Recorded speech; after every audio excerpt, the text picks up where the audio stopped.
네, 청취자 여러분 안녕하십니까. 황 목사의 빅미래자입니다. 목사님 안녕하세요. 안녕하세요. 네, 목사님 별거 없으셨고요. 예, 영훈 씨는요? 저도 초라한 사업이지만 조금 하고 있고요. 네, 달라스 날씨가 추웠다가 더웠다 하네요. 사업하다 날씨 얘기는 돈 잘 벌고 있어요? 돈은요, 제가 돈 잘 벌면 이거 안 하죠. 예. 아니, 이거에서 우리 돈 버는 것도 아닌데 왜? 그러게, 예. 그렇긴 한데, 한가하니까 이거 하고 있지 않겠습니까? 아이, 나름 우리 사명 갖고 하는 거죠. 네, 예. 목사님은 그러시고. 예. 저는 도와드리는 거죠, 저는. 예, 아무튼 영훈 씨랑 이거 하는 거 일단 저는 기쁘고 행복하고. 영훈 씨도 그렇지 않아요? 갑자기 또 닭살 방송이네. 네. 네, 그렇습니다. 근데 예. 제가 이번에 목사님이 저한테 예. 이제 주제를 정해서 이제 제목까지 주셨는데 제가 문자로 주셨잖아요. 예. 그 보고 제가 깜짝 놀랐습니다. 왜? 제목이 기도에는 능력이 없다. 예. 예. 이게 목사님이 하실 만한 그런 이제 발언은 아닌 것 같은데 이거 깜짝 놀랐습니다. 이게 무슨 뜻입니까? 기도에는 능력이 없다가 말이 어려운 말인가요? 아니잖아요. 그냥 기도에는 능력이 없다는 거예요. 지금까지 기도에는 능력이 있다고 믿고 우리 교인들이 살았는데 사실은 실질적으로 보면 기도에는 능력이 없다. 그 얘기죠. 그냥 말 그대로 그 말이에요. 말 그대로 그 말입니까? 예. 이게 무슨 포탈 기사 낚시처럼 예. 조금 이제 더 클릭을 해보기 위한 그런 건가요? 아니면 아니죠. 원래 제목을 정할 때는 그걸 뭐라 그래요? 카피라이터들이 예. 말할 때 아니면 무슨 연설하거나 그럴 때 그 제목에 말이죠. 결론을 다 담은 것들은 좋은 제목이 아니래요. 그래서 저 제목을 통해서 말이 아니면 저 연설자가 무슨 말을 할 것인가 궁금증을 불러일으키는 제목이 좋은 제목이라고 하는데 이 제목에는 이미 결론이 다 들어져 있잖아요. 예를 들어서 모세의 신앙 이런 건 좋은 제목이 아니라고 하거든요. 근데 기도에 능력이 없다 이미 결론처럼 말해버린 거라서 그 낚시성은 아니죠. 사실은 이것이 네. 그냥 어떤 사실을 말을 하고 있는 거예요. 예. 실제로 이제 기도에 이제 제 생각에는 이제 능력이 있다라가 되어야 되는데 예. 이제 없다 되니까 이게 반어법인가 이게 무슨 얘기인가 해서 예. 제가 그렇습니다. 오늘 그 주제가 이제 목사님 주신 내용으로 이제 한번 꾸며볼 텐데요. 예. 네. 근데 저 혹시 이런 얘기 들어보셨을지 모르겠는데 초심자 기도는 하나님이 잘 들어주신다. 그래요. 저도 이전에 그런 비슷한 말들을 많이 들었었어요. 네, 저기 처음 신앙생활 할 때 고등학교 때인데요. 예. 네, 처음 교회 가고 이제 예수 믿기로 하고 나서 얼마 있다가 이제 선생님이 저한테 기도도 지금 많이 해놔라. 하나님이 초심자 기도는 특별히 더 잘 들어주신다. 응답을 잘 해주신다. 그러더라고요. 예. 예, 그래서 또 열심히 기도했던 기억이 나는데. 예. 지금 보니까 좀 낭설 같았어요. 그렇죠. 성경을 근거로 한 말이 아니죠. 그냥 인간적으로 그렇게 말을 한 건데 저도 그래서 사실은 많이 그런 기도를 했었어요. 이전에 남자들은 아시지만 얼른 좀 자리를 잡고 말이죠. 안정된 삶을 꿈을 꾸잖아요. 그것에 대한 스트레스가 물론 요즘에는 여성들도 많지만 여전히 남성들은 그 스트레스가 말도 못하거든요. 그러다 보니까 그것들이 실제적 삶의 이슈가 되니까 그런 것들을 기도 제목으로 내놓는데 남자들이 간절하게 한단 말이죠. 그런데 이제 교회 다닌 지가 나이가 적게 되면 아무래도 교회 다닌 지가 오래된 사람들이 아니니까 그럴 때 이제 하나님이 더 잘 들어주신다라는 말을 들으면 귀가 솔깃해져요. 그러다 보니까 이제 더 열심히 기도를 하게 되고 그런데 저도 사실 그랬었거든요. 그런데 지나고 나 보니까 아니에요. 그런 부분에 있어서 사실 기도를 어떻게 하느냐 하지 그렇게 기도를 했더니 잘 먹고 잘 살게 해주세요. 류의 기도였거든요. 사실 내 일신상의 안위들을 놓고 기도했는데 그렇게 되지 않았거든요. 네, 그러니까 그렇죠. 예, 초신자의 기도를 더 잘 들어주신다는 아닌 것 같고 기도를 어떻게 하는가의 문제였던 것 같아요. 네, 그렇습니다. 이 배우자를 위해서 또 기도하는 것도 있잖아요. 아직 예. 짝을 만나지 못하신 분들이 예. 나 이런 여자 주세요, 저런 여자 주세요, 예. 해가지고 이제 하는데요. 근데 그렇게 기도하면서 결국 이제 예쁜 여자랑 결혼하려고. 그렇죠. 네, 저 아는 사람도 이제 그런 사람이 있었습니다. 자기가 이제 목회를 열심히 잘 하시는 분인데 이제 목회를 하기 위해서 이제 사모 같은 정말로 사모 일을 잘 감당할 수 있는 분을 만났으면 좋겠다. 그게 자기 기도 제목이라고 했는데 나중에 이제 결혼할 때 보니까 이제 예쁘고 예. 근데 신앙생활 한 지는 채 6개월이 되지도 않는. 네. 네, 되겠습니까? 6개월 대신 교회 짬밥 6개월의 사모 역할을 어떻게 해. 예. 보니까 예쁜 여자랑 결혼했네. 속으로 이제 그렇게만 생각을 했는데 예. 감히 제가 이렇게 얘기를 합니다. 배우자 기도 이거 글쎄요. 의미가 좀 있을까요? 글쎄 배우자 기도를 어떻게 하느냐에 따라 다를 텐데 배우자 기도를 정말 그 신앙적인 토대 위에서 말이죠. 그 남자와 여자의 그 연합 그걸 창세기에 말해놓고 있고 그 연합은 그리스도와 교회에 대한 것이다라고 내가 비밀을 말하노라 하면서 그렇게 말씀하셨잖아요. 그래서 그와 같은 원론적인 신앙을 바탕으로 한 배우자를 위한 기도라면 모르는데 이 짝이 내 짝일까요? 저 짝이 내 짝일까요? 하는 점쟁이식 기도는 그건 옳지 않죠. 전 실제로 경험을 했는데 제가 이전에 나이가 들은 전도사님을 중매를 한 번 한 적이 있어요. 아, 중매까지도. 네. 중매를 그때는 잘 몰라서 이제 중매를 하지 않는데 뺨이 적대라서. 네. 그런데 중매를 했는데 말이죠. 이 전도사님이 신학 공부도 오래 하신 분인데 배우자 기도에 들어가신 거예요. 중매니까 저는 연애 결혼을 했지만 콩깍지가 뒤집어 씌우지는 않았단 말이죠. 처음에. 그러니까 이제 배우자 기도를 들어갔는데 이 짝이 내 짝일까요? 아닐까요?를 놓고 기도했는데 하나님 응답을 주셨는데 이 짝이 내 짝이 아니다. 이렇게 돼버린 거예요. 그러니까 데이트 해보지 않고 남자 여자 사이에 손잡고 또 같이 팔짱 끼고 걸어가 보고 또 호젓한 데 가서 커피도 같이 마셔보고 대화를 나눠보고 그래서 남녀 간의 연정이 생기고 이런 것들이 경험되지 않은 상태에서 그냥 이 짝이 내 짝일까요? 저 짝이 내 짝일까요? 하는 그걸 놓고 하는 기도를 그분이 이제 직접 하셨고 하나님이 자신에게 응답을 하셨는데 그 짝이 내 짝이 아니다. 이래가지고 이제 퇴짜를 났어요. 그래서 중매선 제가 굉장히 황당했던, 저는 그분이 그런 신앙인지 몰랐죠. 그런데 이제 그래서 제가 여성분을 소개시켜줬는데, 그 여성분한테 이제 싫은 소리를 제가 좀 들었어요. 어떻게, 전도사님식이나 되는데 신앙이 그 문양이냐, 이러면서. 근데 그런 배우자 기도는 사실 문제가 좀 있죠. 네, 사실 좀 그렇습니다. 근데 그 배우자 기도를 그럼 우리가 꼭 해야 되냐 이렇게 물어보면은요, 누가 이런 얘기 한 적 들은 적이 있습니다. 그 창세기 때 보면은요. 그때 제가 좀 가물가물한데 아브라함인가요? 야곱인가요? 이삭인가요? 그 배우자 찾으려고 이제 종을 대신 보내잖아요. 근데 이제 그 마을에 가가지고 이제 찾을 수가 없으니까 쉽게 이제 기도를 하는 거죠. 내가 이제 가가지고 우물가에 가서 어떤 여자가 나를 만나거든. 그 사람이 이제 나한테도 물을 주고 내 낙타한테도 물을 주는 그 여인이 하나님이 주신 이제 우리 주인의 짝으로 내가 알겠나이다 하고 갔는데 이제 그 사람이 나타나가지고 이제 결혼이 되는 이런 거는 그 배우자 기도일까요? 운일까요? 이게 어떻게 되는 걸까요? 그러니까 영호 씨가 그런 질문을 꽤 많이 하는데 그럴 때마다 제가 사실 동일한 답변이에요. 그러니까 구약에 대한 해석을 어떻게 해야 되느냐라고 하는 건데 나그네를 대접해라 하는 부분들이 사실 나그네가 상징하고 있는 건 이방인이고 저보를 자꾸 이제 상징한다 그러고 영적인 해석한다 그러는데 그래서 아브라함을 통해서 모든 민족이 복을 받을 것이다라고 하는 그런 역사 진행에서의 한 기록들이에요. 그래서 그가 대접하는 이방인을 대접하는 부분에 있어서의 모습을 상징하고 있는 거고 그런 것들을 신앙으로 하나님이 여기시는 장면들이고요. 나그네 대접에 관한 부분. 그래서 참 신앙인 그 부분에 대한 그 배우자로서의 영접 그런 이야기들을 하고 있는 거거든요, 사실. 그래서 그것을 이렇게 했으면 요런 행동을 보였으면 내 짝이며 아니며 이런 식의 무슨 미아리에서 점쟁이들이 말하는 식으로 그걸 해석해서는 안 된다라는 거죠. 네, 저는 그냥 배우자들을 위한 기도가 이제 거기서부터 희초다라고 하는 사람들이 있는데 그럴 수도 있어요. 그렇게 말하는 사람. 어떻게 보시냐 그랬는데 갑자기 또 상징 영적 그래가지고 네, 알겠습니다.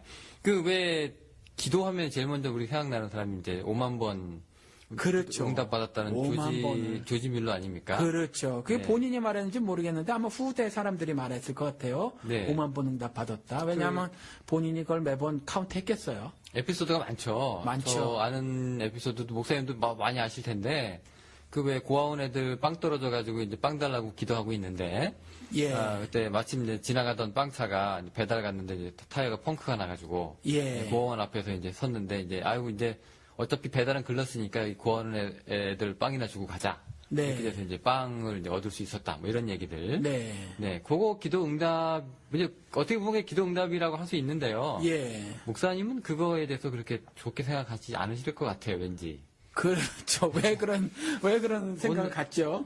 오늘 저기 기도응답 우리 주제에 맞게 예 거기에 대해서 뭔지 좀 다른 얘기를 하실 것 같아서. 예, 그런데 이분의 뭐 수많은 책들이 있죠. 근데 조지 뮬러의 일기라는 것들로 이 책이 있는데 이것도 보면요. 이 안에 조지 뮬러가 자신이 응답받았다고 하는 것들이 죄다 다 정말 단 하나도 빼지 않고 물질적인 어떤 그 예를 들어서 물질이 궁핍한데 모자란데 기도했더니 그것이 채워졌더라 하는 그런 응답들이거든요. 사실 그런 부분에 있어서 성경은 여러 가지 다른 말들을 하고 있어서 조지 뮬러의 기도 응답이라고 하는 것이 정말 성경적 가치가 있는가에 대해서는 우리가 질문 한번 해봐야 해요. 오히려 성경에서는 말씀하고 있기를 정말 조지 뮬러 보면 그런 게 굉장히 많이 있어요. 뭐 돈이 떨어져서 당장에 뭐 이것저것이 안 되는데 누가 와서 뭐 석 달치에 뭐 돈을 주고 갔다는 어느 자매가 찾아와서 기도를 했더니 또 뭐 조금 전에 말씀하신 것처럼 뭐 주로 이제 빵이 떨어졌는데 뭐 어쩌고 했더니 빵 살 돈이 생겼다거나 누가 빵을 갖다 줬다거나 뭐 이런 종류가 굉장히 많아요. 기도 응답이. 네, 다 비슷한 에피소드들이. 예, 다 비슷해요. 사실 다 똑같습니다. 똑같은데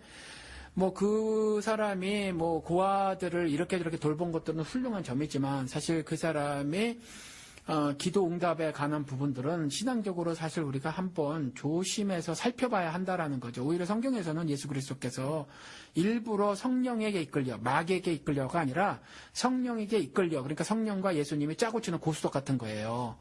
그래서 사람을 위해서 시험을 일부러 당하시죠. 일부러 당하시는데 왜냐하면 그 예수님의 대답을 통해서 알 수 있어요. 왜냐하면 너 배고프지? 40일 굶었으니까 그러니까 이 돌을 떡으로 만들어봐. 그랬을 때 나는 배고파도 이렇게 저렇게 할 거야 라고 대답하시는 게 아니라 사람이 라고 대답을 하시거든요. 그래서 사람이 이와 같이 40일 금식이라는 그 극한 상황이 있더라도 떡으로만 살 것이 아니라 하나님의 입으로부터 나오는 모든 말씀으로 살 것이라 라는 것이 성경의 말이고 바울을 통해서도 또 풍부에 처하거든 비천에 처하든지 간에 뭐 일체의 비결을 배워서 즉 하나님의 말씀하신 말씀에서 사는 비결을 배워서 살 것이라 이렇게 말씀을 하고 계셔서 배고프니까 빵 주세요 하는 건 성경적 그 기도라고 말할 수가 없어요, 사실은. 근데 그 생각을 해보면은요. 예. 이제 조지 밀러가 이제 애들을 먹이는 입장이 사실이라면 예. 그날 이제 빵이 다 떨어졌다면 예. 근데 자기가 그 돈을 댈 수가 없으니까 이제 하나님 앞에 기도할 수밖에 없는 상황이긴 한데 예. 네, 근데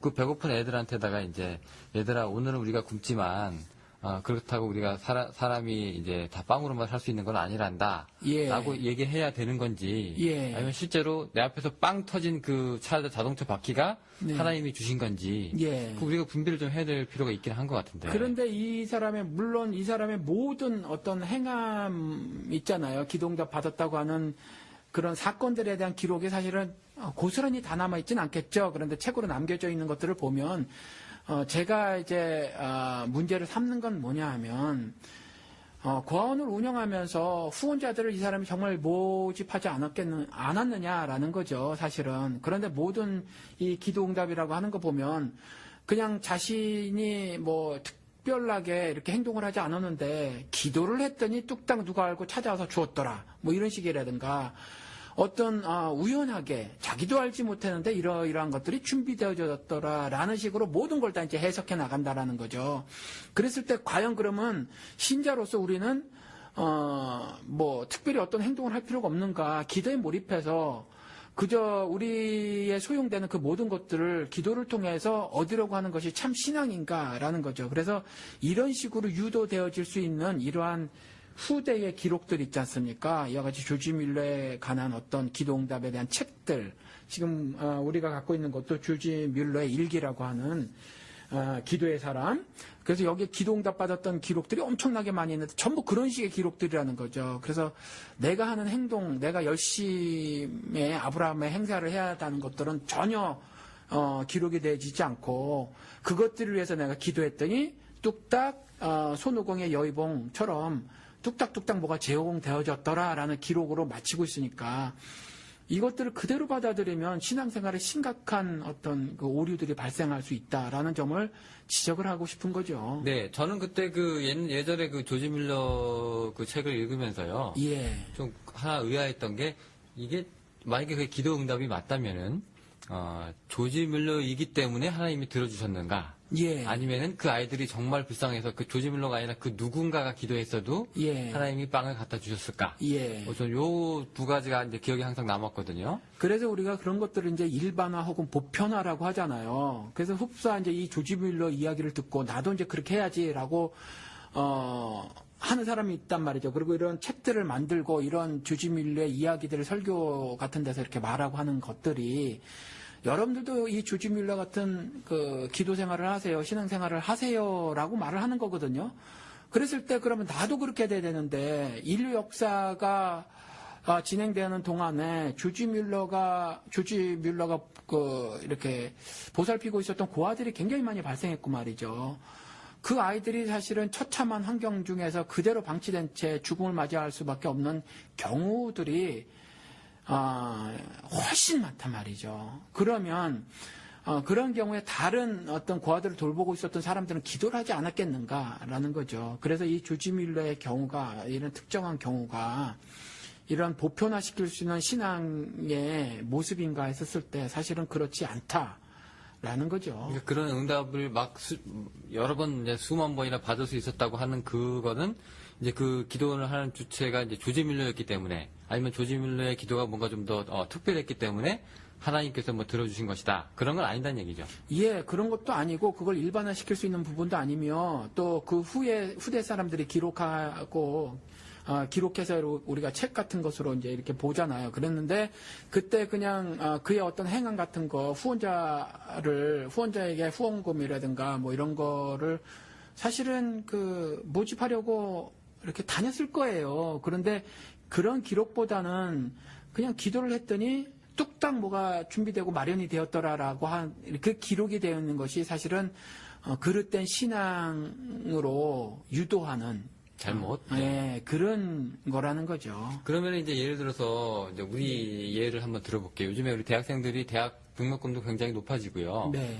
그다음에 이제 대학교 이제 들어가기도 힘들겠지만 이제 등록금이 이제 가장 큰 짐이 될 것 같은데 이번 학기 내가 이제 등록금이 없어서 이제 휴학을 해야 되는 형편이에요. 네. 예, 근데 이제 이 상황에서 내가 조지 밀러 같이 꿇어 앉아가지고 이제 등록금 달라고 기도를 해야 되는지. 예. 예, 그럼 아버지 지갑이 열리겠지만, 예, 아니면은 내가 노가다라도 뛰어가지고, 예. 어디 뭐 편의점 알바라도 해가지고, 예, 그렇게 해서 돈을 벌어야 되는 건지. 예. 이거 지금 조지 밀러 응답 기도를 이제 그런 책을 읽고 있으면은 이제 전자를 택하게 되겠죠. 예, 골방에 문 잠그고 앉아가지고 그렇죠. 예, 주여 하고 있겠는데 그렇죠. 목사님 입장에서는 어떠세요? 그러면 편의점 노가다라도 해야죠. 그게 예, 편의점 알바를 뛰어야 되는 거죠. 예. 그게 성경에서 말하고 있는 거예요. 그게 어떻게 보면 기도의 응답일 수도 있는 건가요? 그러면 그건 아니죠. 우리가 그 하나님께서 성경을 통해서 자신의 의의 질서를 그러니까 자연 세계에도 부어주시고 인간 사회가 이렇게 돼야 함을 말씀을 하고 계시는데. 우리가 하나님께 대한 그러니까 구원이라는 건 은혜에 의해서 그리고 믿음을 통해서 얻어지는 건데 하나님에 대한 최선의 것으로의 말씀에 대한 반응을 보이는 거 있잖아요. 순종이라든가 복종. 이것은요 우리에게 그 어떤 자유의지를 주셔서 우리가 선택할 수 있도록 하셨다는 거죠. 그래서 편의점 알바 기도 안 하고 할 수 있어요. 기도 안 하고 그냥 우리가 그렇게 해서 대학 등록금을 마련하고 또 이러한 모든 하나님의 질서대로 내가 순응해서 사는 것 자체 그와 같은 신앙생활을 할 수 있는 것에서 내가 하나님께 감사 기도를 드릴 수 있는 거지 편의점 알바를 해야 될까요 말아야 될까요 라는 것들에 대한 기도도 무익하며 전혀 의미가 없죠. 그리고 또 그것도 하지 않은 채로 그냥 골방에 들어가서 내가 대학 등록금이 떨어졌으니 조지 밀러처럼 무릎 꿇고 기도합니다. 하늘에서 뚝딱 돈이 내 우체통에 옛날에 그런 말씀들이 있잖아요. 목사님들이 많이 그런 말씀들 하셨는데 어느 날 우체통 열어보니까 돈이 도착하였더라. 이런 것들은 사실 정말 그 올바른 신앙이 아니에요. 그러면은 제가 여기서 아주 무식한 질문 하나 드리겠습니다, 목사님. 예, 무식한 질문 정말 자주 해요. 네, 다 각오하시고. 예를 들어서 이제 제가 하나님하고 상관없이요. 예. 급한 일이 있을 때마다 내가 하나님을 찾을 일이 없고, 예. 내가 이제 내 몸 벌어가지고 이제 내 몸 써가지고 일을 할 수가 있고, 돈을 예. 벌 수가 있고, 예. 그렇게 해서 이제 내 의지대로 자유의지 주셨다고 했으니까, 예. 다 살아갈 수가 있다면, 네. 도대체 하나님은 왜 필요한 걸까요? 나한테 있어서. 예. 하나님, 그러니까 그게 이제 신앙의 큰 잘못된 질문인데, 네.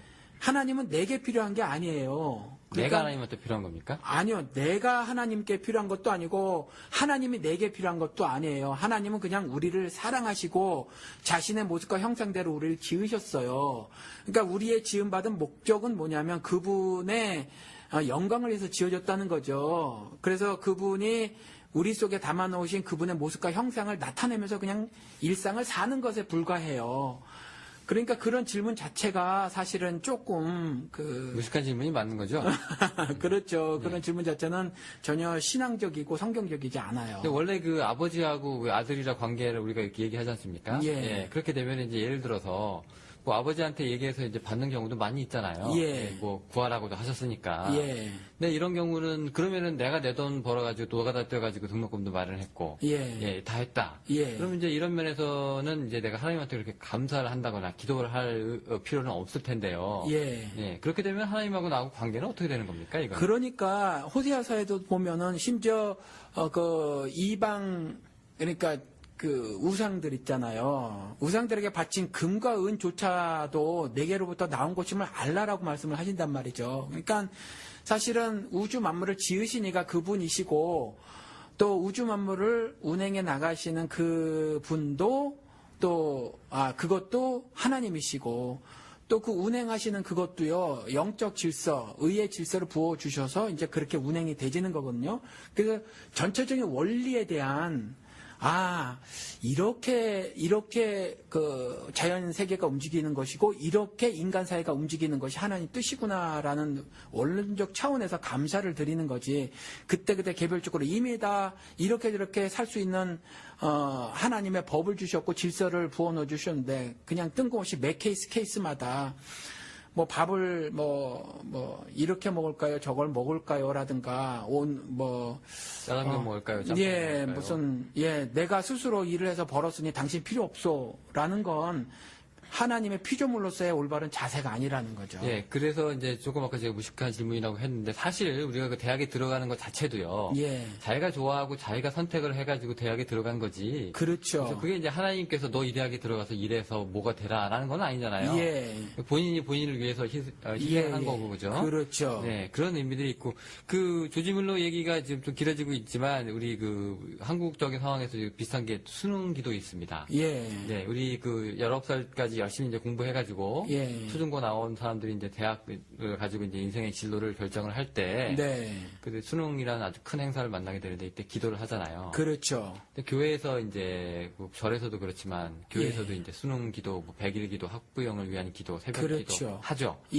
요거 어떻게 보세요? 아주 사악한 겁니다. 이유는 뭡니까? 그거 일단 여러 가지로 말할 수 있는데 첫 번째 대학을 붙느냐 안 붙느냐가 하나님의 은혜를 받느냐 안 받느냐 그렇지 않아요. 우리 아시잖아요. 좋은 대학을 들어가서 사회에 높은 자리에 올라가서 얼마나 사회에 악한 사람으로 살아가는 경우가 많습니까? 그래서 대학을 갔느냐 안 갔느냐가 아니라 대학을 가서 어떻게 인생을 전개해 나가느냐 이것이 문제라서 대학을 붙느냐 안 붙느냐 가지고 기도에 몰입하는 것 자체는 사실 그래요. 그리고 저번 때 한번 방송에서 말씀을 드린 것 같은데 그 교사들이 고3 학생들에게 그런 편지를 썼다고 했잖아요. 네네, 기억납니다. 그렇죠. 그래서 우리들이 대학을 가라고만 했지 대학을 가서 어떻게 인생을 살아가는 것을 못 가르치고 안 가르쳤던 것에 대해서 선생님으로서 미안하다라는 편지를 썼다는 거죠. 그러니까 부모들도 기도를 할 때 이 아이 서울대학교에 붙게 해주세요. 무슨 연세대학교에 붙게 해주세요. 이런 기도보다 이 아이가 학교에 가서 하나님의 뜻에 맞는 아이로 잘 성장할 수 있도록 하나님 이 아이의 삶을 돌보시고 인도하여 주시옵소서. 올바르게 이 아이를 인도하여 주시옵소서가 사실 올바른 기도가 되어져야 해요. 그리고 또 하나는 다른 측면으로는 내 아이가 붙으면 옆에 아이가 떨어지는 거잖아요. 그렇죠. 그럼 남의 불행을 통해서 내 아이의 행복을 누리겠다고 하는 것도 굉장히 이기적인 발상이어서 사실은 그냥 건전하고 성실한 어떤 선의의 경쟁 정도로 아이들을 말을 해줘야지 내 아이를 무조건 뭐 대학에 붙는 것 같은 특정한 위치에 있게 해주세요라고 하는 거 그런 것은 사실 불신앙적이죠. 네. 뭐 하나님 예수님께 뭐 하나님 하나는 우편에 앉아 주게 해주고 뭐 좌편에 앉게 해주세요라고 하는 때에 네. 그런 거랑 동일하다는 거죠. 네, 사실 그 하나님 입장에서도 좀 난감하겠어요. 예. 공부는 얘가 더 많이 했고 얘가 더 잘했는데 그렇죠. 예, 이 사람이 더 기도 많이 한다고 그래 기도 많이 하는 애 손들어 주자라고 예. 그렇게 개입하시는 분도 아니잖아요, 사실. 그렇죠. 예, 우리 그 축구 경기 할 때 양쪽에서 기도한다고 해도 그렇죠. 예, 하나님이 무승부를 안 만들어 주시거든요. 그렇죠. 네. 그리고 영적 해석을 아무렇게나 하시는 분들이 너무 많아가지고 예를 들면 뭐 이전에 제가 어느 목사님 설교를 직접 들었는데 이분이 뭐라고 말씀하셨냐면 너무너무 가난하신데 교회도 작아요. 그래서 교인분들도 많지 않아서 월급도 정말 변변하게 잘 못 받으시는 분인데 아드님이 결혼을 하시게 되셨대요. 근데 이제 미국에 계시는 분인데 한국에 이제서 신부를 얻어서 그래서 이제 결혼을 하게 되는데 한국에 나가야 되는데 그 비행기표하고 뭐 이런저런 그 돈이 없었다는 거죠. 근데 한국에 계신 그분도 이제 장로님 따님이시고 그쪽은 좀 잘 살았나 봐요. 그리고 이제 그러다 보니까 목사님이 가난하신 것에서 충분한 이해를 하고 그래서 결혼식을 진행하는데 얼만큼 가난하셨냐면 당장에 한국에 나갈 비행기표 사는 돈이 없으셨다. 그렇게 말씀하시더라고요. 그런데 교통사고가 나셨대요. 뒤에서 누가 받았는데 딱 한국에 나갈 비행기표가 나왔다는 거예요. 아, 그 액수가. 예. 그래서 이게 하나님의 은혜다. 그러면 정말 나가기 직전에 딱 사고가 났고 보험회사에서 지불된 돈이 한국에 나갈 비행기표하고 또 머무를 수 있는 뭐 체재비 일정 부분 요 정도가 딱 나왔다는 거예요. 그때 제가 기억으로 한 3,000불 나왔다는 것 같아요. 그때는 뭐 한국 가는 비행기표 값이 1,000불이 안 됐던 시절이었고 그런데 아무튼 그랬다고 그렇게 말씀하시는데 그거 같은 경우도 보시면 상대방은 사실 불행을 당한 거예요. 그럼 남의 불행을 통해서 내 행복을 주시는 분이 하나님이신가라는 거죠. 그래서 대학 입시 그것도 동일하다는 거죠. 그래서 그런 것들은 설사 그래서 내 애가 좋은 대학교를 합격했다고 해도 그걸 하나님의 응답이라고 볼 수는 없다는 거죠. 네, 그 얘기 하시니까 저도 그 생각이 나는데, 그 어떤 분이 이제 렌트카 사업을 새로 시작을 하셨는데, 예. 이것만큼은 실패하면 안 됩니다. 그전에 실패가 좀 많으셨나 봐요. 예. 그랬는데 한번 대박을 친 게 그때 9.11 사건이 터져가지고, 예. 네, 사람들이 이제 무서워서 비행기를 안 타게 되니까, 예. 이제 렌트카를 많이 이용하는데 이제 자기 사업이 대박이 났다라고 예. 간증을 하는 걸 제가 들었는데, 예. 엄청나게 무서운 얘기였어요, 그 얘기가. 그렇죠. 자기 사업 살리려고 그렇죠. 비행기 2대가 그렇죠. 네, 그렇죠. 그 빌딩을 갖다가 그렇죠. 가야 된다는 얘기인데요. 그렇죠. 이거 굉장히 무서운 얘기였습니다. 그렇죠. 그게. 그러니까 그렇게 아무렇지도 않게 생각하거나 말하고 하는 것들 가운데 얼마나 큰 불신앙적인 그런 것들이 숨어 있는지를 사실 우리가 좀 꼼꼼히 살펴봐야 해요. 네, 좀 굉장히 좀 그렇습니다. 예. 그 조지물러 얘기 이제 접고요. 예. 이제 또 하나 우리 이제 끈덕지게 물고 늘어져라라는 기도의 그 예, 행태가 예. 있습니다. 예. 끈기. 예. 졸라라는 거죠. 그렇죠. 이게 사실 그 성경에 나오긴 합니다, 목사님. 그렇죠. 그 불의한 재판장하고 그 과부 이야기가 있죠. 네. 예. 그 과부가 이제 억울한 사정이 있다는 거죠. 예, 맨날 쫄랐다는 얘기잖아요. 그렇죠. 예, 귀찮게. 예. 나중에 이제 불의한 재판장이 네, 할 수 없이 원래 불의한데 네. 사람 부탁을 안 들어주고 그런 예, 사람인데 못 견뎌서 하도 쪼르니까 예. 하도 쪼르니까 그 불의한 재판장이 이제 그 과부의 손을 들어줬다는 거거든요. 그러고 나서 하물며 이렇게 그 불의한 재판장도 들어주시는데 하나님은 안 그러시겠느냐 말이 거기에 이제 따라 붙어졌단 말이죠. 네네. 그거를 근거로 해요. 네, 그래가지고 이제 쪼르면 된다. 쪼르면 된다. 그게 네.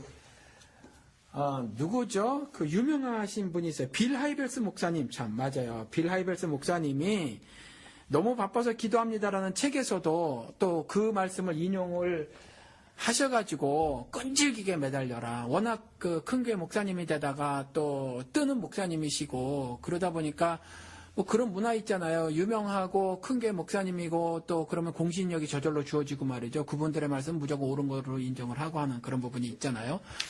그리고 또 성경 기록을 통해서 보면 그게 그런 것 같기도 해서 이 빌 하이벨스 목사님도 그렇게 말씀을 했는데 사실은 그 말씀은요. 끈질기게 기도를 하면 하나님께서 들어주실 것이다 라는 말씀은 사실 아니에요. 그럼 어떻게 생각을 하십니까? 사실은 거기에 전제도 있잖아요. 거기에 불의한 재판장이라고. 그러니까 불의한 재판장은 거기서도 기록이 되는데 하나님의 사람을 멸시하는 사람이라고 나와 있거든요. 하나님을 무시하는 거죠. 그러니까 그런 사람의 행동을 하나님이 사무시지 않는다는 거죠. 첫째는. 그리고 거기에 분명히 마지막 그 한 구절을 더 읽어야 하는데 마지막 구절이 어떻게 되어 있냐면 그 마지막 때에 믿음을 보겠느냐 이렇게 말씀하신단 말이죠. 그러니까 결국에 그 말을 빼고 그 마지막 구절까지를 빼고 읽으면 정말로 때를 많이 쓰면 하나님이 응답해 주실 것이다. 이제 이렇게 해석이 되질 텐데 그 응답이라는 것이 그래요. 응답이라는 것이 하나님이 그래 했다고 그게 다 응답이 아니라는 거죠. 믿음을 보겠느냐를 잘 알아야 하는데 우리 한번 방송에서 말씀을 드렸는지 모르겠어요. 사사기 19장하고 20장에 보면 하나님이 응답하셨지만 그 응답이 응답 같지 않은 응답이 있어요. 우리 방송에서 말씀을 드렸나요? 제가 기억이 안 나서 그런데. 영우 씨 기억이 나세요? 글쎄요. 사사기 19장 20장? 사사기 19장? 사사기 얘기는 우리가 별로 삼손 얘기 한번 아마 하고. 했으면 지나가다가 짧게 해서 기억이 안 나실지 모르겠어요. 제가 말씀을 드릴게요. 12지파가 있는데 베냐민 지파가 죄를 저질렀단 말이죠. 그랬을 때 11지파가 총회를 벌여요. 그리고 그 하나님의 선민들답게 그 마지막 그 한 지파 베냐민 지파가 범죄 저지른 것에 대해서 이제 그 죄를 끊어내기를 원했는데 선민이니까 하나님 백성이니까 그냥 하지 않고 총회를 벌여서 서로 의논도 하고 중지를 모으고 그것만 한 게 아니라 하나님께 기도까지 했단 말이에요. 기도를 했더니 하나님께서 뭐라고 말씀하셨냐 하면 그 기도에 응답을 하셔서 그래 쳐라라는 거죠. 쳐라. 그런데 쳤어요. 쳤는데 그때 베냐민 지파 같은 경우는 2만 6천 명밖에 되질 않았어요. 무장한 군인이. 그리고 700명이 돌 던지는 사람. 그런데 이쪽에 11지파는 40만 명이란 말이죠. 근데 40몇 명이 출동을 해갖고 말이에요. 전부 다 출동했는지는 모르지만 기록을 보면. 그런데 한 번 2만 2천 명이 죽임을 당해요. 2만 6천 명하고 싸워서 더 많은 군사들이 쳐들어가는데 죽임을 2만 2천 명이나 당하거든요. 그럼 부상당한 사람까지 하면 얼마겠어요. 그리고 또 한 번 했는데 18,000명이 또 죽임을 당해요. 그리고 부상당한 사람까지 하면 엄청나다는 거죠. 하나님이 응답하셨음에도 그렇다는 거예요. 그래서 이번에는 이들이 제사장을 모셔놓고 자기의 죄를 회개합니다. 저는 개인적으로 이 부분에 대해서 해석을 이렇게 해요. 그때 이스라엘이 그냥 총회를 벌이고 말이죠. 무조건 치기를 결정했어요. 그리고 하나님께 기도라는 형식으로 통보를 한 거예요. 통보를 그냥 해버린 거예요. 그러니까 하나님이 그래 니들이 맘대로 했어. 그리고 그냥 그래 쳐 그랬던 거죠. 그런데 사실 11지파에게도 회개할 게 있었거든요. 죄를 졌거든요. 그런데 자기의 죄를 회개하고 번제를 드려서 회개하고 했더니 이제 하나님께서 구체적인 전략까지를 세워주셔요. 이렇게 하고 뒤로 해서 유도해서 끌고 나오고 뒤로 돌아가서 또 쳐라 이렇게까지 하시고 그때 이제 그 진짜 응답이 되지거든요. 그러니까 하나님이 응답하셨다고 해서 다 응답이 아니라는 거죠. 그래서 하나님이 그래? yes. 그래 아니면 no. 했다고 해서 그것이 다 유익한 것은 아니에요. 그래서 마지막에 말씀하신 것이 불의한 재판장이 해준 응답이 그게 무슨 의미가 있겠느냐. 마지막에 믿음을 보겠느냐 하는 거죠. 그래서 정말 믿음에 따른 기도를 하지 않은 것은 불의한 재판장이 하는 것 같은 응답도 가능해요. 그것이 무슨 영적 위익이 있는가 하는 부분이 있거든요. 그러니까 단순히 뗐으면 된다라고 하는 그 부분이 사실은 심각한 오류라는 거죠. 지금 이제 끈기 있게 기도해라 하는 그런 얘기 때문에 이제 이 얘기가 우리가 진행되고 있는데. 예. 그럼 목사님 이렇게 다시 한번 제가 무식하게 한번 질문을. 예. 이 기도가 보니까 정말 나 살아보자고 아둥바둥하는 사람들이 이제 하는 경우도 있어요. 저 예. 밑바닥까지 이제 몰려가지고. 예. 네, 그래가지고 나 이거 아니면 죽습니다 하는 사람들이 분명히 있는데 그게 이제 어떻게 보면 시간이 지나고 보면 별일 아닐지도 모르겠지만 정말로 그게 그 사람한테는 실존적인 문제, 생존적인 문제일 수도 있거든요. 예. 근데 그 부분이 해결이 안 되면 죽어야 될 수도 있는 거고요. 예. 근데 그 부분에서 그럼 하나님한테 내가 할 도리를 다 했는데 더 이상 나는 어떻게 안 되고 기적밖에 없는 상황에서 예. 이제 끈기 있게 내가 하나님을 끈기 있게 하나님을 내가 쫄라야 되느냐? 예. 아니면은 다 시도해봤으면 그걸로 이제 끝이냐? 예. 이렇게 제가 한번 여쭤볼 수 있어요. 왜냐면 아까 과부도 자기 억울한 일이 생겼잖아요. 예. 근데 끈기 있게 기도하는 게 자기 상황이 그렇게 답답하고 이게 난감하면 예. 그 하나님한테 그렇게 얘기도 한번 끈기 있게 매달려 볼 수도 있을 것 같은데요. 예. 안 되는 건가요? 아니요, 뭐 탄식처럼 내뱉을 수는 있지만 결국 올바른 신앙의 모습을 회복해야 하는 건 분명해요. 그게 왜 그렇게 악착같이 그렇게 기도를 하냐 하면 땅에 소망을 둬서 그런 거거든요, 사실. 하나님은 그렇잖아요. 별로 관심이 없는 일에 그렇죠. 내가 땅에서의 어떤 그 영광을 누려보고자 하는 거거든요. 뭐 영광이라고 말씀을 드리니까 영광 아닌데요 이렇게 말할 수 있지만 그렇지 않으면 영광 아니면 탐욕 그렇잖아요. 내 육신의 어떤 그 욕망들을 좀 채워보고 이뤄보고자 하는 거예요. 그런데 만약에 하나님께서 하루만 살아라고 하면 그것도 감사합니다라는 거죠. 뭐 60년을 살고 80년을 살아야 그게 하나님의 은혜가 아니라는 거죠. 그럼 일찍 돌아가신 믿음의 선진들은 어떻게 해요? 그리고 비참하게 죽임을 당한 믿음의 선진들은 어떻게 해요? 그러니까 그런 것들이 초점이어서 악착같이 그렇게 기도를 하는 거죠. 그래서 이전에 왜 그냥 이렇게만 기도하고 마세요? 라고 하면서 정 안 되면 금식 기도라도 하세요라고 하는 것들이 있었고 40일 철야하세요. 막 이래서 어떤 그 정성을 보여야 하는 우리 치성 들을 때 네, 그렇죠. 정성을 많이 보여야 하는 그래야 하나님이 들어주시는 것 같이 그렇게 이제 말씀을 했는데 이것이 전부 다 신앙적인 오류다라는 거죠. 그러면 이제 금식기도하고 철야기도 목사님이 이제 말 잘해주셨는데, 예. 네, 금식기도, 철야기도도 뭐 그렇게 성서적인 기도는 아닌 건가요? 어떻게? 아니요, 그거 자체가 성경적이냐 아니냐가 아니라 마음의 중심을 보시는 거예요. 그러니까 하나님 앞에서 드리는 기도가 진솔해야 하는데 진솔해야 한다는 말의 의미가 내 마음이 진심이었냐 아니었냐가 아니라 이것이 하나님 뜻에 부합되느냐 아니냐예요. 그러니까 예를 들어서 포로로 잡혀간 이스라엘이 정말 순수한 마음으로 회파된 예루살렘 성벽 그다음에 그 성전 이 두 개를 놓고 내일 죽을지 모레 죽을지 아니면 지금도 자유와 인권을 철저하게 뭐라고 해야 되나, 누리지 못하고 빼앗기고 압제를 당하는 상황에서 이스라엘이 기도를 했어요. 간절하게, 신앙인답게, 하나님의 선민답게, 그리고 그냥 기도했냐면 금식을 하면서 기도를 했단 말이죠. 1년에 2차례씩 70년 동안이나 했단 말이에요. 70년 동안이나 1년에 2차례씩 하루 금식이 아니라 정말 장기간의 금식을 그 포로로 잡혀가면서 대를 이어서 할아버지가 아버지가 또 아들들에게 가르쳐가면서 금식 기도를 신앙 공동체가 했어요. 진심으로. 그런데 그 금식 기도를 하나님께서 안 들어주시고 뭐라고 말씀하셨냐. 그것이 나를 위한 것이더냐라고 말을 하셨다라는 거죠. 그러니까 전적으로 진솔해야 되는데 진솔하는 건 전적으로 다 하나님을 위한 것이 되어져야 신앙생활은.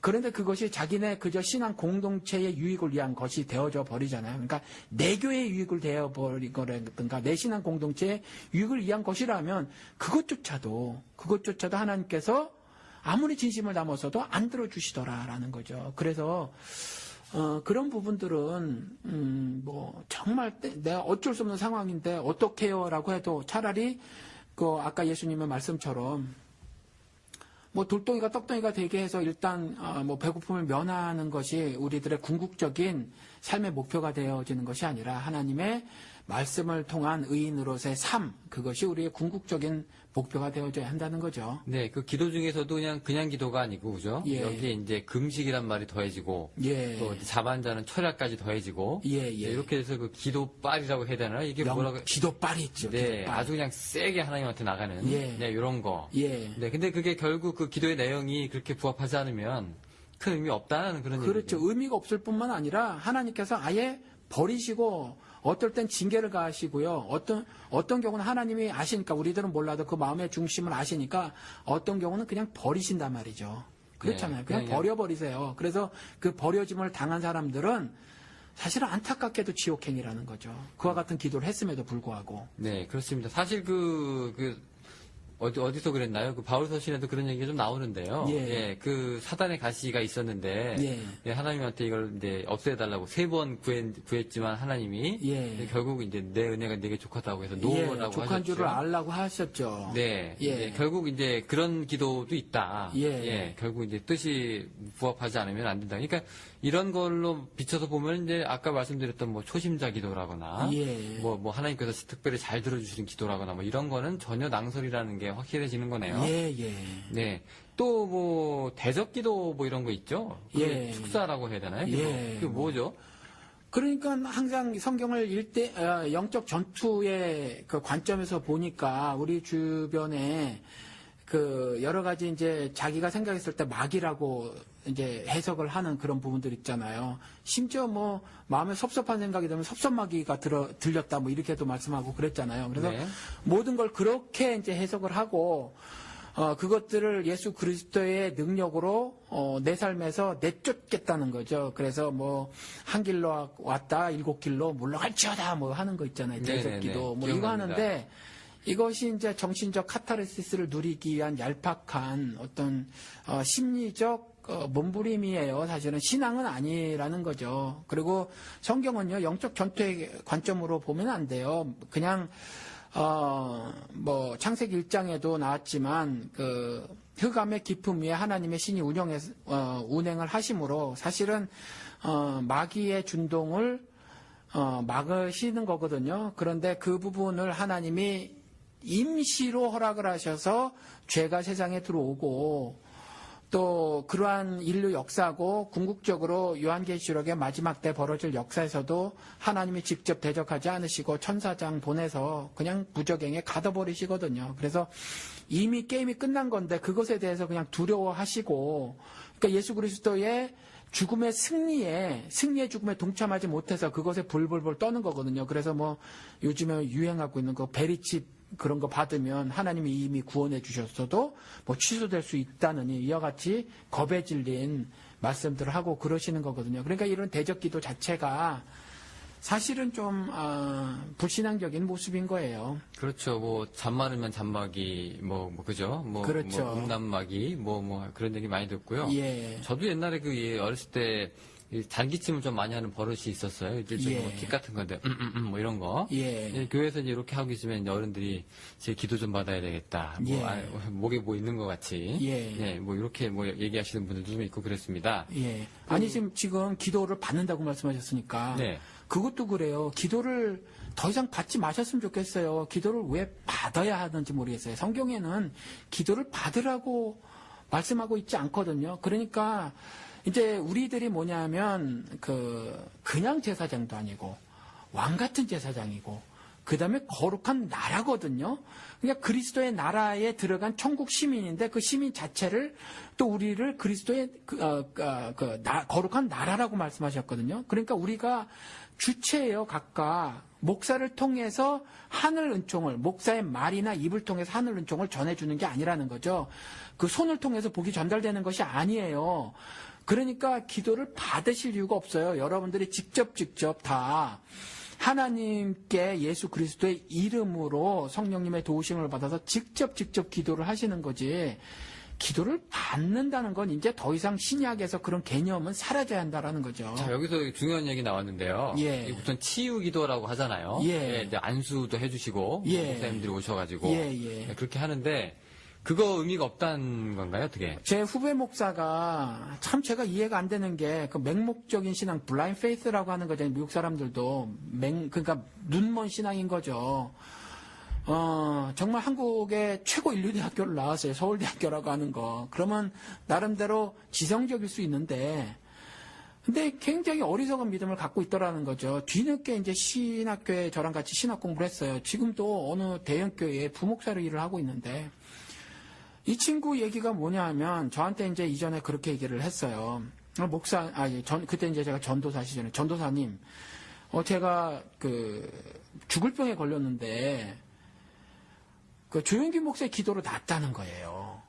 그래서 기도로 너 그 죽을 병에 나을 수 있다는 걸 믿느냐? 그때 믿는데요. 그러면 그걸 믿으면 그걸 네가 믿는다면 너도 기도를 했을 거 아니냐?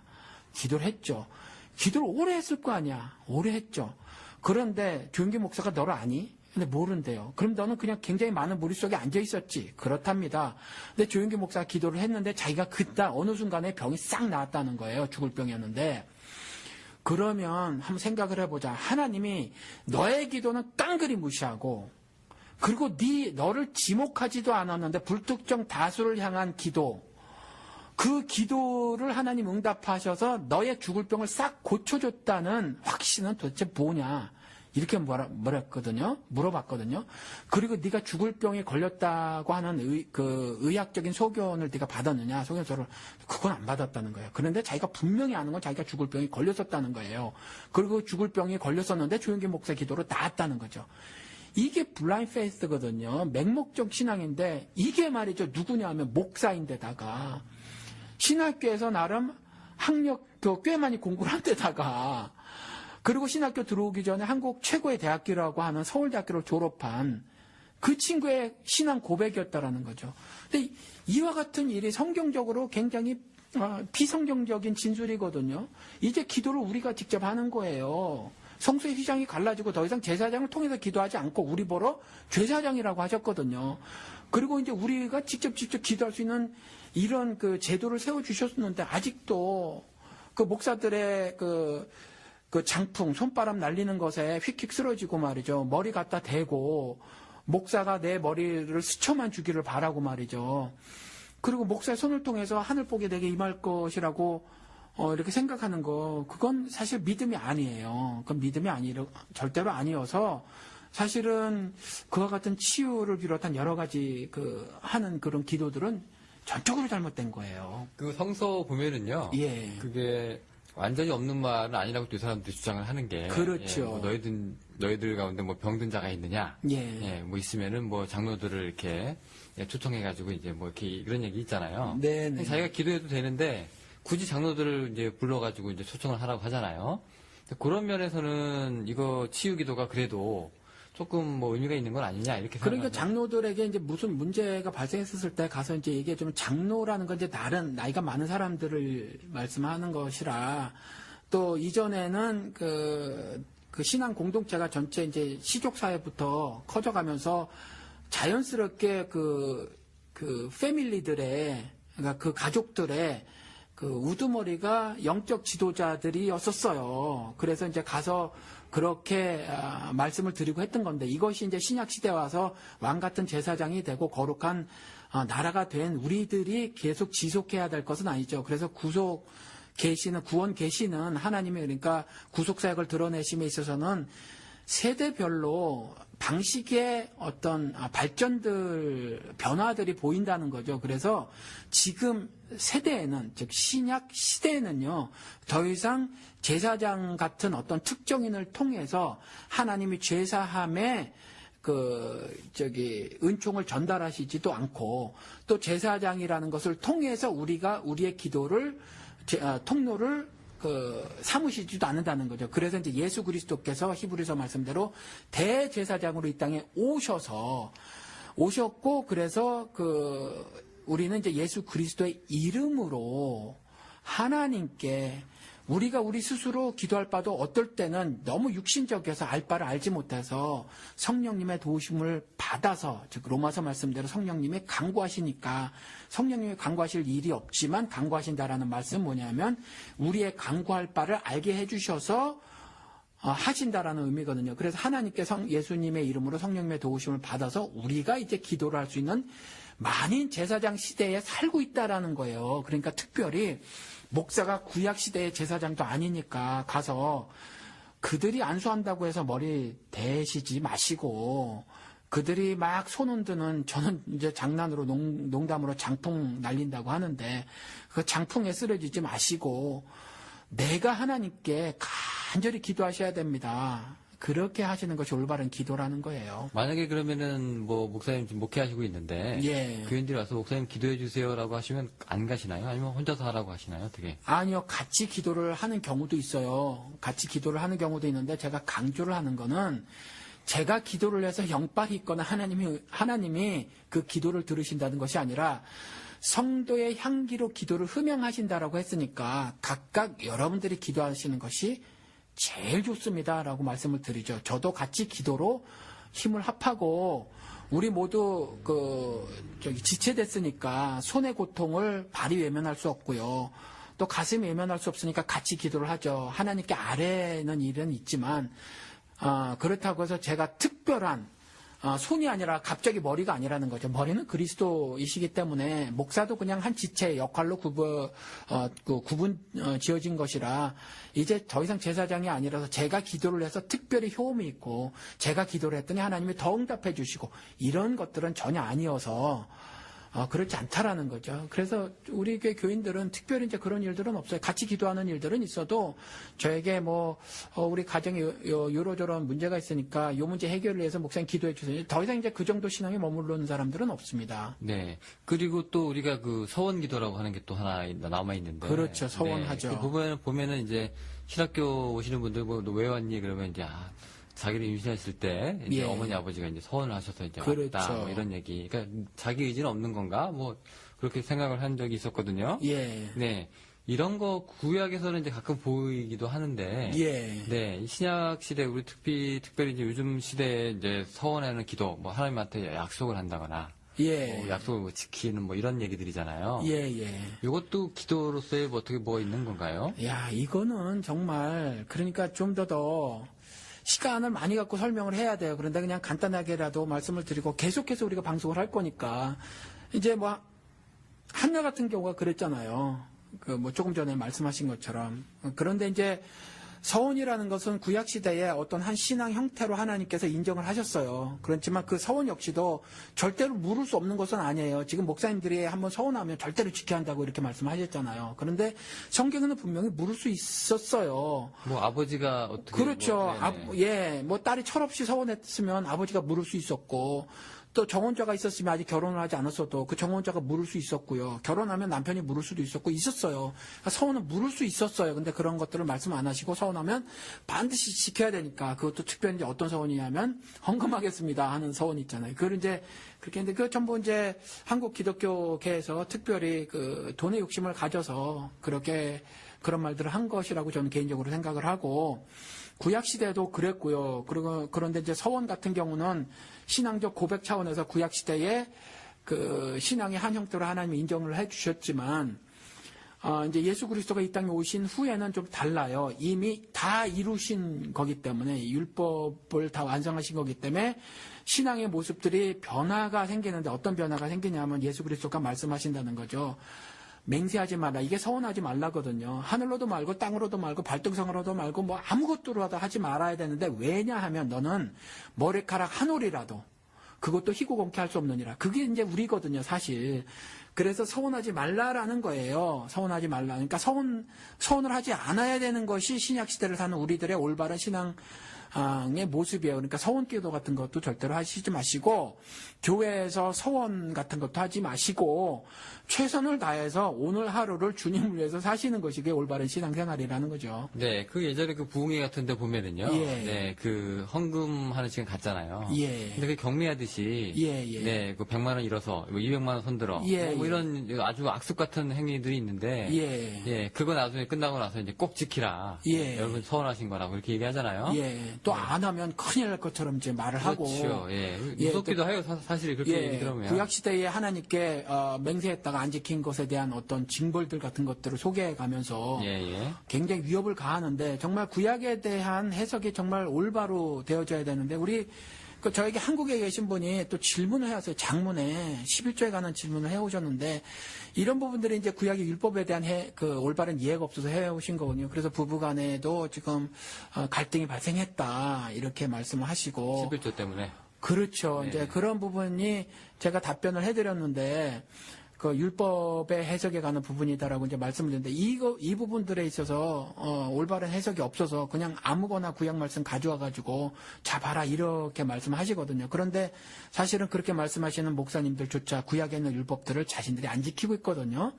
아무것도 안 지키잖아요. 자기들이 11조 하나만 갖고 와서 지키고 하고 있고 서원도 돈에 관한 것만 안 지키면 큰일 나. 뭐 이런 식으로 해가지고 하고 있는데 본인들도 구약에 있는 율법들을 법조문으로 해서 하나하나 안 지키고 있다라는 거예요. 그럼에도 불구하고 돈에 관련된 부분들 이런 것들만 끄집어와서 안 지키면 큰일 날 것처럼 이렇게 말씀을 하고 있어서 뭐 도둑질 한다느니 뭐 이런 말씀을 하고 사실은 그래서 이런 것들에 대한 각각의 우리 신자들이 잘 이해를 해야 할 줄로 믿습니다. 그런 것도 있잖아요. 아까 저희가 서원기도 처음 이렇게 말씀드렸었는데, 예. 우리 이 애를 뭐 낳게 되면 남자이면은 뭐 하나님한테 드리겠다고 해서 애를 이제 목사로 키우고, 예. 뭐 신학교에 가게 하고 뭐 이런 것들이 있잖아요. 예. 이것도 어떻게 보면은 이게 멀리서 보면은 이게 하나님의 뜻이 이루어지는 것 같아 하나님한테 드린다는 개념이 되겠지만 예. 어떻게 보면 이 애가 이렇게 컸으면 하는 개인의 그 뭐라고 해야 될까요? 소원? 욕망이죠, 욕망. 예, 욕망, 예. 부모의 자식에 대한 기대. 욕망. 그렇죠. 네, 그런 거죠. 예, 자기들의 종교적 욕망이죠. 네, 이런 거는 그러면 별로 그렇게 뭐 성서적이지도 않고 예. 큰 가치가 없는 것들인가요? 어떻게? 정경욱 교수라고 한국 그 기독교계에 믿음의 선진이 있어요. 뭐 일찍 돌아가셨어요. 40대 초반에 돌아가셨는데 뭐 좋은 집안에서 태어나서 뭐 경성 고등 보통학교에 다니셨다고 그래요. 그러니까 지금의 경기고의 전신이라고 하는데 잘하면 출세할 수 있었어요.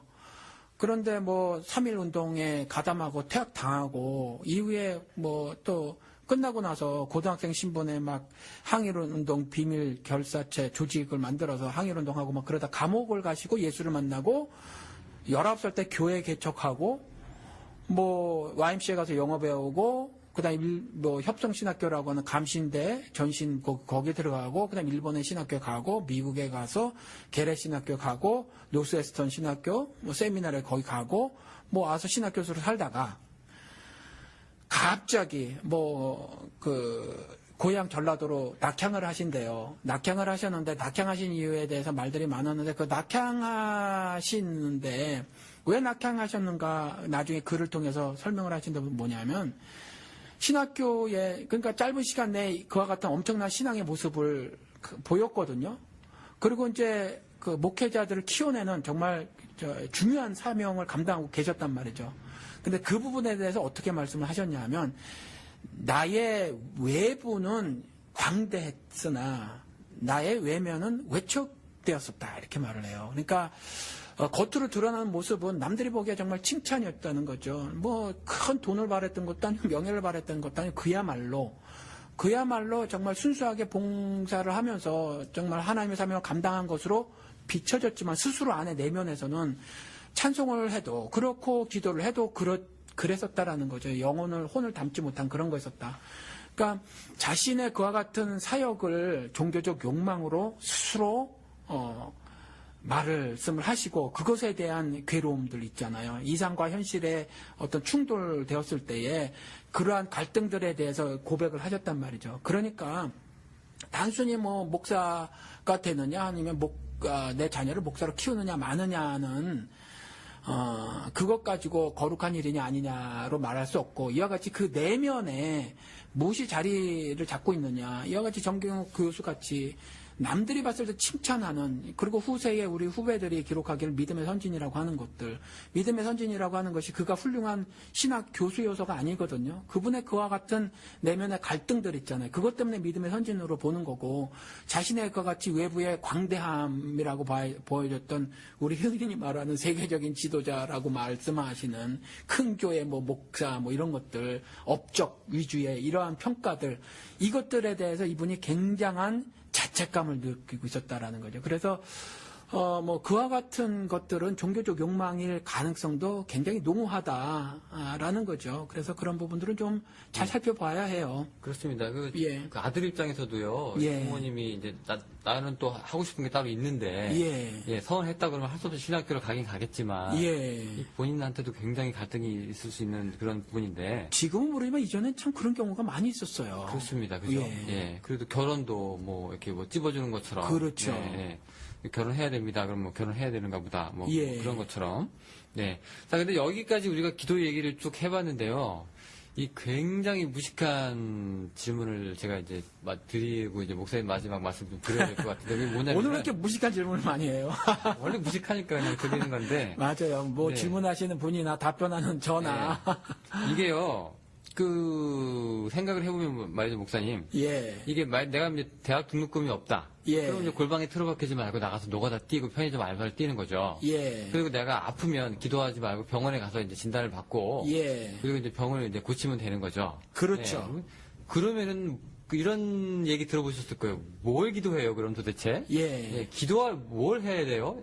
그러니까 기도에 관한 모든 것들을 이제 목사님께서 이제 다 해체시키고 허물어뜨렸다고 하면 네. 우리가 그 위에 이제 멋진 기도의 집을 지어야 되는데 예. 이것도 아니다, 저것도 아니다. 이거 이렇게 하면 된다, 저건 저렇게 하면 된다. 예. 저건 뭐 이렇게 하면 된다. 예. 자, 뭘 기도할까요, 그러면? 그 부분은 지금 짧게 답변 드릴 수 없어요. 그러니까 차츰 대화를 하시자고요. 그건 이제 그리스도께서 직접 가르쳐 주신 기도, 우리 주기도문이라고 하는 거, 네. 그게 좀 더 성격 분석을 하면 제자들의 기도거든요. 제자들에게 이제 이렇게 기도하라라는 말씀이거든요.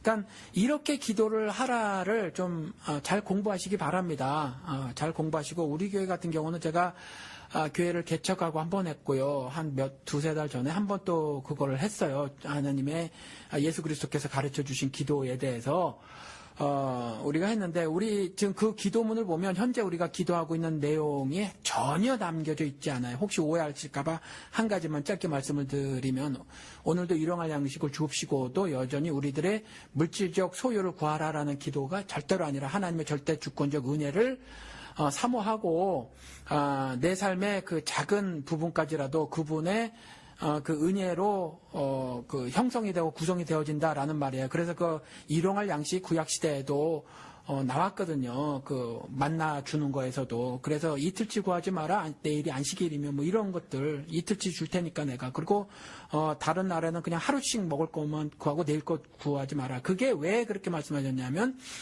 먹고 사는 문제 이미 내가 부어준 질서로 너희들 먹고 살게 해주는 것이 이미 나의 뜻이다라는 거예요. 그래서 일용할 양식을 구하는 것도 그 부분이거든요. 그게 데일리 브레드라고 영어에선 돼 있으니까 그게 하루치 양식을 말하는 거예요. 그러니까 그 부분도 우리의 육신적 소유를 구하라라는 의미가 아니라 하나님의 절대 주권적 은혜를 구하라라는 의미이고 나머지 부분들도 다 그런 거여서 지금 현재 우리들이 하고 있는 기도가 얼마나 속되고 육신적이며 탐욕적인가를 한번 그 기도를 통해서 구분을 해보시고요.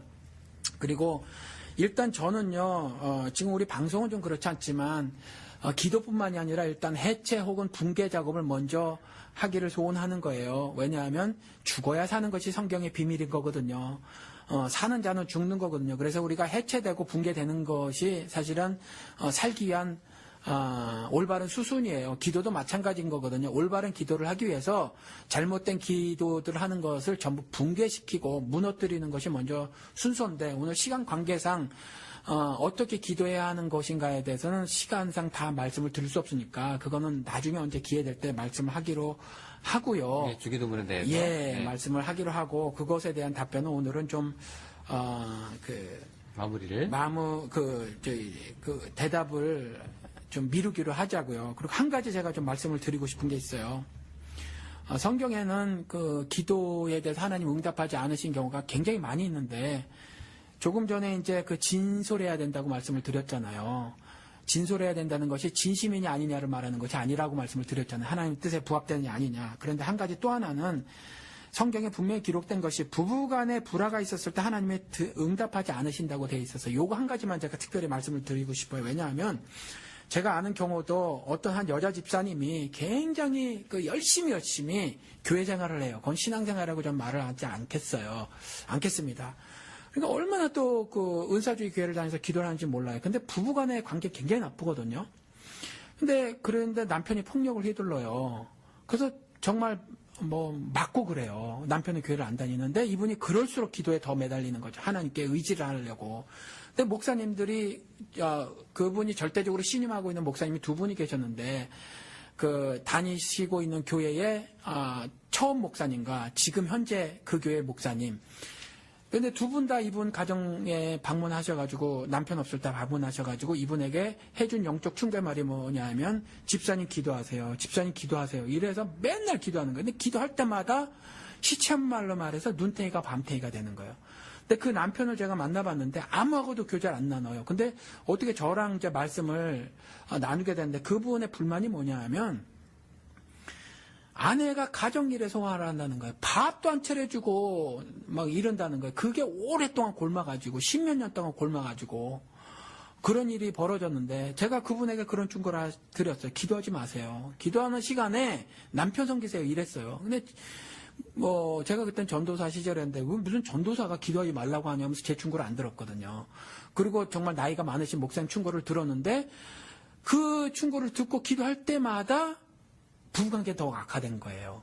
그러니까 본인이 기도해서 본인은 더더욱 거룩해졌는데 그만큼 남편과의 사이는 벌어지는 거죠. 그런데 성경은 그렇게 말해놓고 있지 않잖아요.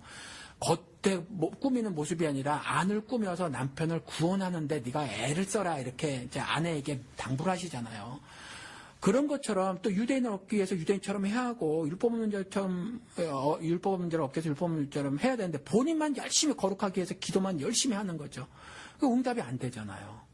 그러니까 이런 경우가 있거든요. 이 부부간의 불화 때 왜 응답이 안 되냐면 이 부부간이 그 부모를 떠나서 아내와 연합하라라고 하는 것이 에베소서에는 그리스도와 교회에 관한 이야기라고 했어요. 그러면 그 부부간이 교회의 가장 작은 단위의 모습이거든요. 신앙 공동체. 이 신앙 공동체, 그러니까 그리스도와 교회에 관한 모습인데 이 관계를 깨고서 기도를 한다면 하나님께서 들어주시겠느냐는 거죠. 그래서 이 부부간에 불화가 있었을 때 하나님의 기도에 응답하지 않으심을 분명히 하고 있으시니까 혹시 이 방송을 청취하시는 분들 가운데 남편 되시는 성도님들은 아내를 따뜻하게 연약한 그릇이니까 연약한 그릇이라는 것이 육체적으로도 연약하지만 남자들이 도무지 이해할 수 없는 것으로 기뻐하고 슬퍼할 수 있는 존재라는 얘기거든요. 특별히 상처를 받을 수 있다. 남편은 이해 안 돼요. 남자는. 그렇지만 그런 것 같고 상처가 될 수 있는 부분인 것이 여자라고 말씀하시는 것이라 그런 것들을 돌아보고 기도를 하셔야 한다는 거예요. 그리고 또 하나 여자들도 마찬가지로 남자들 거기에 믿음이 좋은 남편이라고 말을 해놓고 있지 않고 그냥 남편을 그게 신앙이든지 안 신앙이든지가 아니라 그리스도처럼 섬기라라고 말을 해놓고 있거든요. 그것이 무슨 남편에게 시종이 되라라는 말이 결코 아니에요. 그러니까 그런 것들을 잘 이해를 해서 부부간의 올바른 관계를 위해서 애를 쓰고 그리고 기도를 해야지 하나님이 그 기도를 들으시니까 그저 남편은 아내에게 소홀하고 또 아내는 남편에게 대면하면서 각각 따로따로 신앙생활 열심히 한다고 기도 시작하고 기도 열심히 하더라도요. 그건 절대로 하나님이 그 기도를 성도의 한 귀로 안 받아주시니까 그걸 명심하시고 기도 생활을 하셨으면 참 좋겠습니다. 네, 기도의 정확한 그 의미하고 뜻이 예. 정말 진솔하다는 게 그게 다 중요한 얘기군요. 예. 네, 알겠습니다. 목사님 오늘 너무 감사드리고요. 예. 저희 또 다른 에피소드로 또 다음 주에 아쉽죠? 예. 뭔가 말이 더 할 게 있는 것 같은데. 저는 이제 다 떨어졌습니다. 예. 다른 에피소드로 여러분들 또 만나 뵙도록 하겠습니다. 예. 오늘 목사님 너무 감사드립니다. 예, 감사합니다.